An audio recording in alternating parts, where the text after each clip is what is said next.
शटडाउनका कारण अमेरिकी एयरलाइन्सका 25 से बढी उडान रद्द। अमेरिकामा जारी बन्द शटडाउनका कारण हवाई सेवा व्यापक रूपमा अवरुद्ध भएको छ। सङ्घीय उड्डयन प्रशासनले हवाई यातायात घटाउने आदेश दिएका कारण शनिबार साँझसम्म मात्र अमेरिकी एयरलाइन्सहरूले सप्ताहन्तभर 2500 भन्दा बढी उडान रद्द गरे। सरकारी बन्द कहिले अन्त्य हुने कुनै सङ्केत नभएपछि देशका प्रमुख विमानस्थलहरूमा यात्रुहरू अनमलमा परेका छन्। देशका व्यस्त विमानस्थलहरूमा देखिएको अस्तव्यस्तताले लामो समयदेखि चलिरहेको सङ्घीय बन्दको असर झन गहिरो बनाएको छ। यात्रुहरूका गुनासा बढिरहेका छन्। डोमिनिकन गणतन्त्रमा आफ्नो परिवार भेट्न गइरहेकी मियामीकी 36 वर्षीय एमी होल्गोइन भन्छन्, हामी सबै कतै न कतै जानुपर्छ। म आशा गर्छु सरकारले छिट्टै समाधान गर्छ। विश्लेषकहरूका अनुसार यदि रद्द हुने दर यस्तै बढ्दै गयो भने आगामी थ्याङ्क्सगिभिङ हप्तामा स्थिति अझ भयावह हुन सक्छ र यसले केवल हवाई यातायात मात्र नभई समग्र अर्थतन्त्रमा पनि असर पार्नेछ। पर्यटन र छुट्टीका सामान ढुवानीमा नकारात्मक प्रभाव पर्न थालिसकेको उल्लेख गरिएको छ।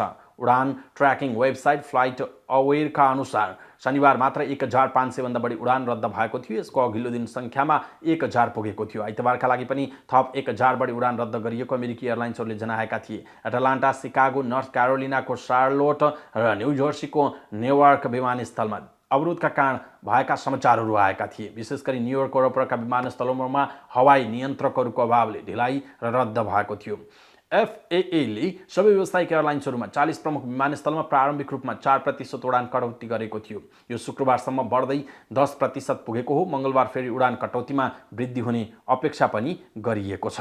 यातायात मन्त्री सिन डफीले यदि सरकारी बन्द लामो समयसम्म जारी रह्यो भने अझ धेरै हवाई यातायात नियन्त्रकहरू तलब बिना काम गर्न अस्वीकार गर्न सक्ने र त्यसले थप उडान कटौती गर्नुपर्ने अवस्था आउन सक्ने चेतावनी पनि दिइरहेका छन्। नियन्त्रकहरूले लगभग 1 महिनादेखि तलब भत्ता बिना काम गरिरहेका छन्। धेरैजसो कर्मचारी बिरामीको वाहनामा काममा उपस्थित हुन सकेका छैनन्। नेसनल एयर ट्राफिक कन्ट्रोल्स एसोसिएसनका अनुसार अधिकांश नियन्त्रकहरूले हप्ताको 6 दिनसम्म तलब बिना ओभरटाइम काम गर्न बाध्य छन् र कतिपयले बिल तिर्न दोस्रो रोजगारी लिनु परेको छ। त्यसो त सङ्घीय बन्द अन्त्य गर्न माग गर्दै उक्त सङ्घले अमेरिकी कङ्ग्रेसका सदस्यहरूलाई 1600 हस्तलिखित पत्र पनि पठाएको जनाएको छ।